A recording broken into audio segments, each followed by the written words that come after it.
कम खर्चा घना, और बल कम गुस्सा घना, पूंजी कम व्यापार घना। जिसके अंदर महाराज कमाता 500 है, 700 खर्च करेगा, कर्जे में डूब जाएगा, अंततः मृत्यु को प्राप्त करेगा। जिसके अंदर ताकत कम है हमारे जैसे व्यक्तियों के अंदर, क्योंकि महाराज हल्के आदमी हैं, लेकिन गुस्सा बहुत तेज आती है, एकदम भगभगा के उठते हैं। अभी कुछ देर पहले की ही बात है, नहीं सहा गया, शरीर तो हल्का है क्या करें, लेकिन क्रोध बहुत जल्दी आता है, एकदम भगभगा के उठते हैं। ऐसे लोग भी जल्दी ही सीताराम हो जाती है महाराज। कि बल कम गुस्सा घना, एक तो ये लोग जिनमें ताकत है नहीं और गुस्सा दिखाई तो दूसरा आदमी साड़ से देगा, खत्म थे। और पूंजी कम व्यापार घना, पैसा तो आपके पास कम है और व्यापार आपने खोल लिया महाराज करोड़ों रुपयों का उधार लेकर, नहीं चला, ठप हो गया तो डूब गए, मारे जाओगे। जो अपने पास है वो भी गंवा दोगे। इससे तो अच्छा महाराज यही है कि जितना उस परम पिता परमात्मा ने तुझे दिया है उसी में संतोष करना सीख जाओ। और जो संतोष करना सीख जाता है, क्यों संतोष भैया? जिसके अंदर संतोष नहीं है वो जीवन में कुछ नहीं कर सकता। बाबा ने भी रामायण में बताया कि बिन संतोष ना काम न साही।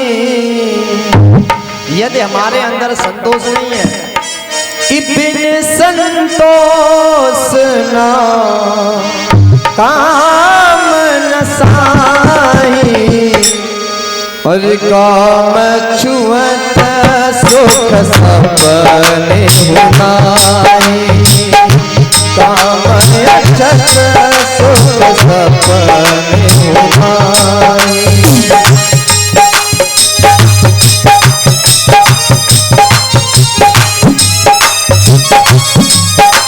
हरि बोल।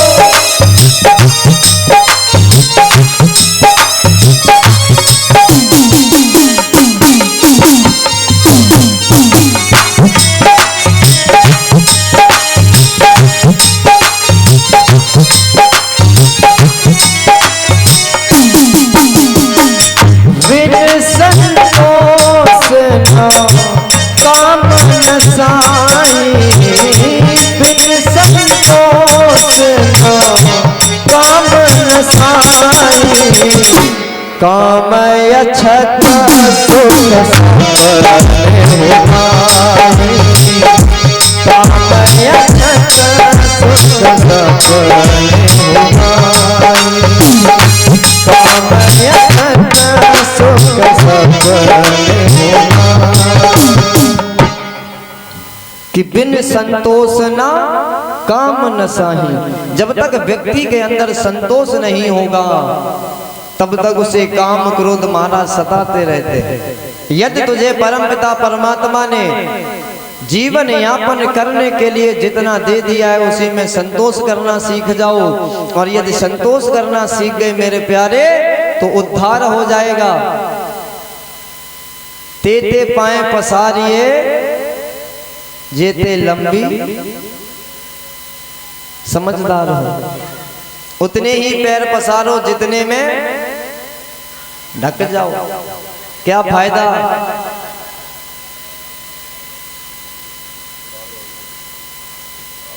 पकड़े जाओ। इसीलिए महाराज, और यदि हमारे अंदर संतोष नहीं हुआ तो फिर सुख की कल्पना करना छोड़ दीजिए। सुख कभी जीवन में मिल ही नहीं सकता। और सुख है क्या? व्यक्ति इस संसार सागर में सुख की खोज में घूमता रहता है इधर से उधर, लेकिन उसे सुख नहीं मिलता। लोग सुख इसमें समझते हैं महाराज कि अच्छा खाना खा लिया, अच्छा भोजन मिल गया तो हम सुखी हो गए।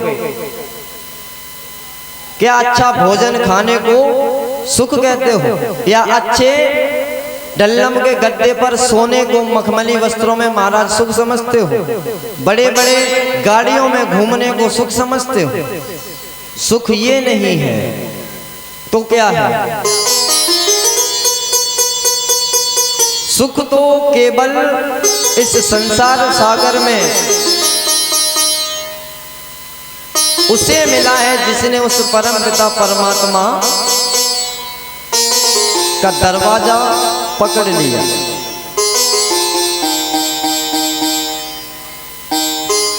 कि मिलता है सच्चा सुख केवल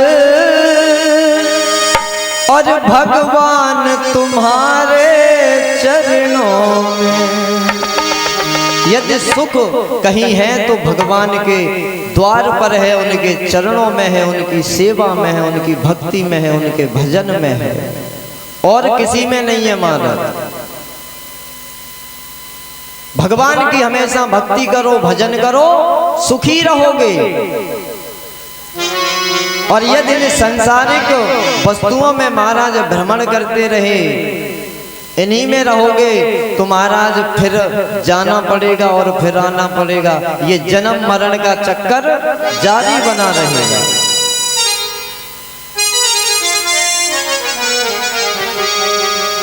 जब बुरे दिन होते हैं महाराज तो सभी साथ छोड़ देते हैं। कहावत है कि मरे हुए बैल का साथ तो महाराज किलनी भी छोड़ जाती है। जो जीवित जब बैल होता है तो उसमें कीड़े चिपक जाते हैं, देखा होगा हमारे भाइयों ने, जिन्हें अलग कर देते हैं पशुओं से। लेकिन जिस समय उसकी मृत्यु हो जाती है तो वो कीड़े भी साथ छोड़ जाते हैं।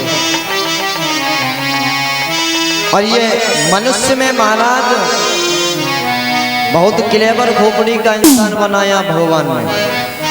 तुम कितने भी उसके साथ अच्छा करना, लेकिन यदि तुमसे एक गलती हो गई ना तो वो तुम्हारे सारे किए कराए पर 365 दिन अच्छा काम करना किसी के लिए, और एक छोटी सी भूल कर देना तो 365 दिन का जो अच्छा कर्म तुमने उसके साथ किया उसको नहीं मानेगा, लेकिन वो एक गलती तुम्हारी पकड़ लेगा, उसी को लेकर तुम्हारे किए कराए को नष्ट कर देगा। ये नहीं सोचता कि इसने हमारे साथ क्या क्या किया है। केवल तुमने एक यदि छोटी सी भूल कर दी तो उस भूल पर ध्यान देते हैं लोग। बाबा तुलसीदास जी बताते हैं विपत्ति के साथी केवल 3 ही व्यक्ति होते हैं। कि तुलसी विपदा के सखा, यदि विपत्ति में कोई संग देता है तो कौन देता है? कि तुलसी विपदा के सखा और विद्या विनया विवेक। 3 है कि सुकृत सहे सत्य सिया राम भज, राम भरोसो।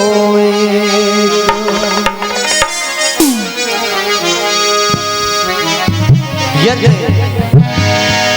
अच्छी शिक्षा आपने ग्रहण की है, अच्छे संतों का, अच्छे गुरुओं का साथ किया है मेरे प्यारे, तो तुम्हारे अंदर विनय होगी। विनय कहते हैं नम्रता को। यदि आप अच्छे गुरुओं की संगति करते हैं तो आप विनम्रशील होंगे, आपके अंदर विवेक होगा, धर्म होगा।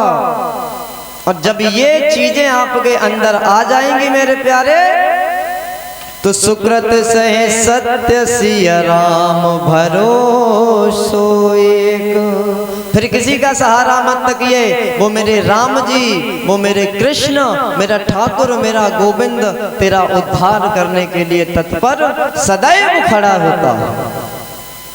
केवल एक बार उसको सच्चे मन से पुकार करके तो देखो।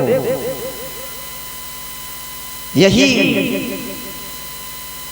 आज सुदामा जी को महाराज विपत्तियों ने इतना घेरा है कि वो सुशीला मैया को बहुत समझाते हैं, लेकिन सुशीला मैया नहीं मानती। कहती हैं चले जाओ। तो महाराज आज सुदामा जी जाने लगे और जब जाने लगे, इधर भगवान तो सर्व अंतर्यामी है। भगवान ने जान लिया कि मेरे परम मित्र, मेरे परम सखा सुदामा आज मुझसे मिलने आ रहा है। जैसे ही सुदामा जी एक लकड़ी लेकर चले,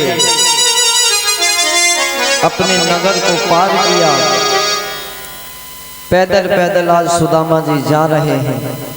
जंगल में पहुंचे तो महाराज सोचा थोड़ा सा विश्राम कर लिया जाए। सुदामा जी एक वृक्ष के तले अपना गमछा बिछाते हैं और लेट जाते हैं। मंद सुगंध त्रिविध बयार चल रही थी। जैसे ही सुदामा जी को हवा लगी, हवा का झोंका आया, तो सुदामा जी को पता ही नहीं चला कब उनकी आंख लग गई, सो जाते हैं। जब सुदामा जी सो गए, इधर भगवान कन्हैया ने क्या किया, अपनी योग माया को आदेश दिया। कहा कि ये योग माए, जाओ, मेरे परम मित्र सुदामा आज मुझसे मिलने के लिए आ रहे हैं और द्वारिका नगरी बहुत दूर है। तुम ऐसा करो, सुदामा को उस वन से उठाकर मेरी द्वारिका नगरी के उपवन में लाकर सुला दो। ट्रांसफर करवा दिया महाराज। योग माया ने आदेश पाया, वैसे ही सुदामा जी को सोते हुए वहां से उठाया और द्वारिका नगरी के उपवन में पहुंचा दिया।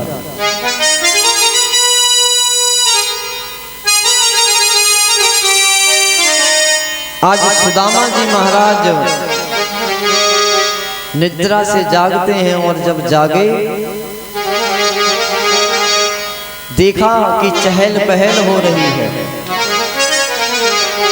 तो पूछा, भैया द्वारिका के लिए जाना है, ये कौन सा नगर है, आप हमें बताएंगे? तो उस व्यक्ति ने कहा, द्वारिका 6। अब तो सुदामा जी चक्कर में। सुदामा जी बोले, द्वारिका 6? हमें तो यही पता था कि द्वारिका एक ही है। अब उन 6 द्वारिकाओं में हमारा कन्हैया कौन सी द्वारिका का राजा है पता नहीं। अब तो सुदामा जी चक्कर में। फिर पूछा, अरे भैया ये कौन सा नगर है? फिर उसने कहा कि द्वारिका 6। सुदामा जी चक्कर में पड़ गए। बोले, अब मैं अपने मित्र को कैसे ढूंढूंगा? अब तो महाराज सुदामा जी चक्कर। तो महाराज अपने यहाँ जिसे है बोलते हैं, गुजरात में उसे 6 बोलते हैं। 6 मिस है। तो एक अपने ही घर का व्यक्ति था, उसने बताया यही द्वारिका है। ये यहाँ के वासी हैं तो 6 बोलते हैं, 6 मिस है, यानी यही द्वारिका है। तो सुदामा जी को धीरज हुआ। बोले, मेरा यहाँ कृष्ण नाम का एक मित्र रहता है, राजा है, वो मेरा मित्र है। उसका घर कहाँ है? तो महाराज जितनी उस द्वारिका के अंदर प्रजा थी, उन सभी का घर किसी महल से कम नहीं था। अब तो सुदामा जी चक्कर में पड़ जाते हैं कि कौन से में जाऊं मैं। पूछते पूछते पहुंचे।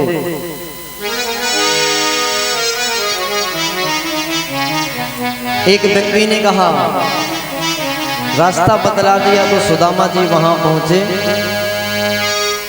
तो द्वारपाल मिले महाराज। उनसे कहा कि कृष्ण तक मेरी खबर पहुंचा दो, कि उनसे कह देना कि तुम्हारा मित्र मिलने आया है। अब तो वो हंसने लगे। बोले, कहाँ एक राजा और कहाँ एक तुम गरीब निर्धन ब्राह्मण, एक राजा और तुम्हारी मित्रता कैसे हो सकती है? हंसी बनाने लगे, ठिठोली करने लगे। अब तो सुदामा जी महाराज उदास हो जाते हैं। कहा, अरे भैया तुम एक बार अंदर जाके मेरे मित्र से कह के तो आओ। उनसे इतना कह देना कि तुम्हारा मित्र आया है, और नाम पूछे तो बता देना सुदामा नाम है। कहने लगे या तो मुझको पास बुला ले या तो मुझको वहीं पहुंचा दो,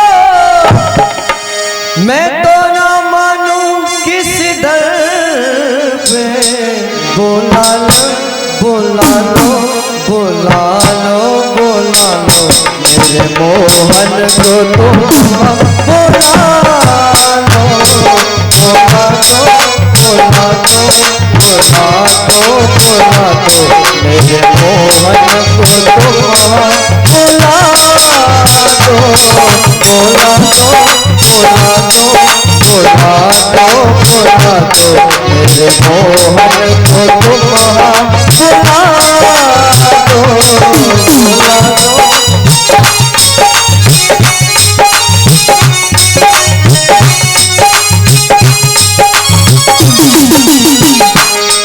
सुदामा जी कहते हैं रे भैया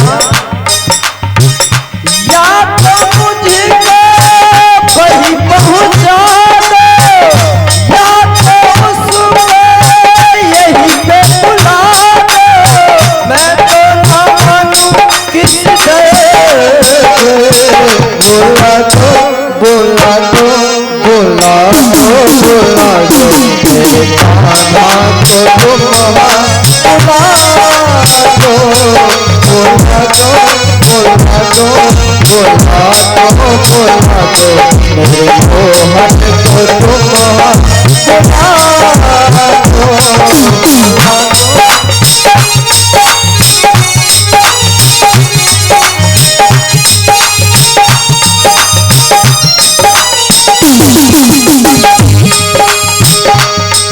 बुला दो बुला दो बुला दो बुला दो मेरे मोहन को तुम बुला दो, बुला दो।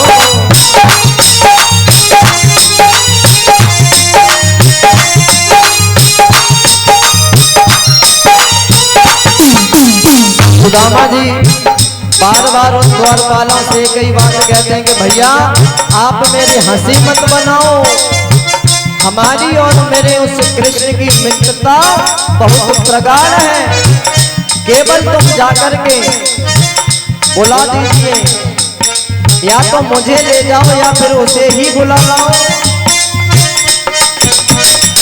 केवल एक बार या तो उसको यहीं पे बुला दो या तो मुझको वहीं पहुंचा दो, मैं तो ना जाऊं किसी दर पे, बुला दो बुला दो बुला दो बुला दो मेरे कान्हा को तुम बुला दो, बुला दो बुला दो बुला दो बुला दो मेरे कान्हा को तुम बुला दो, बुला दो बुला दो बुला दो बुला दो मेरे कान्हा को तुम बुला दो। कहते हैं या तो मुझे ही वहां पहुंचा दो